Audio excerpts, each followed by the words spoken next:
Spoločne s iniciatívou Miesta preč sme sa boli pozrieť, ako prebieha recyklácia tvrdých plastov.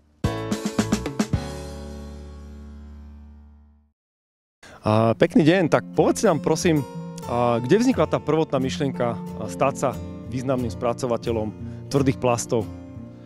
Tak tá prvá myšlienka vznikla moc pred nejakými 14 rokmi aj vlastne s kolegom, kde sme vlastne zistili, že v Slovenskej republike sa nachádzajú druhých materiálov a plastov, ktoré sa nespracovávajú.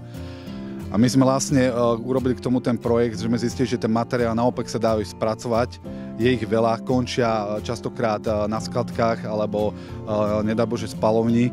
A my sme zistili, že tento materiál sa dá krásne spracovať, pretože sa jedná o autonárazníky napríklad, ktorých sú čisté materiály ako polypropylen, ktorý sa samozrejme potom spracovaní dá krásne pustiť do toho cirkulárneho cyklu, hej, kde sa stále potom z toho vyrábajú ďalšie komponenty do automotíve.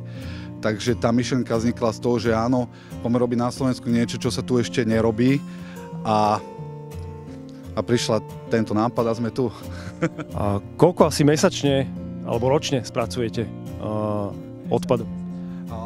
Tohto materiálu, ktorý vzniká napríklad na autovrakoviskách alebo na spracovanie vozidiel, spracovávame približne 50-60 tón mesačne.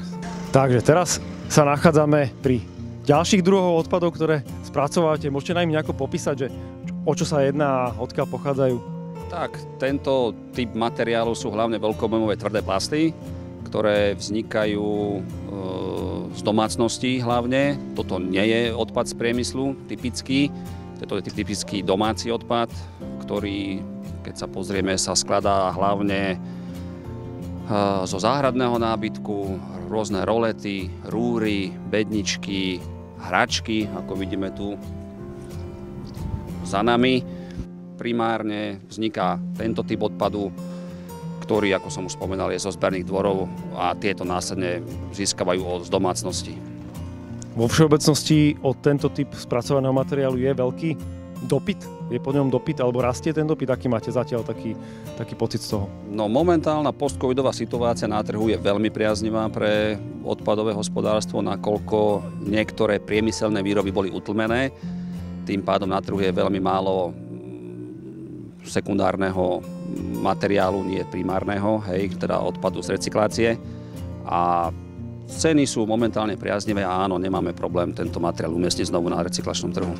Takže taký základný odkaz možno pre verejnosť je, že má obrovský význam, aby aj takéto materiály z tvrdých plastov nekončili v zmesových kontajneroch, lebo tam ich čaká dosť smutný osud, pravdepodobne na skládke odpadu.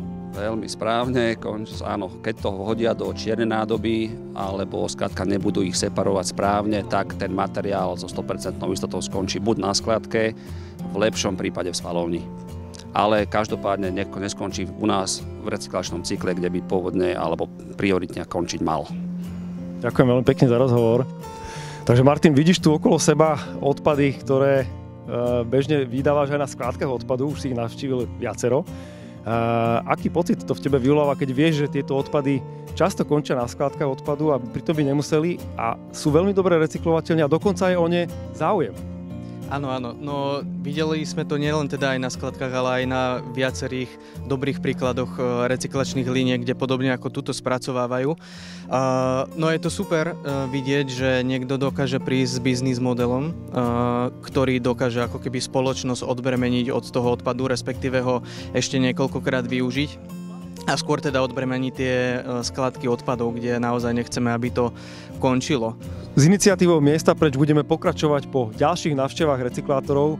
Verím, že sa vám budú páčiť a sledujte nás na YouTube kanáloch Naturpark verejnosti a YouTube kanály Inštitút cirkulárnej ekonomiky. Ďakujeme a dovidenia.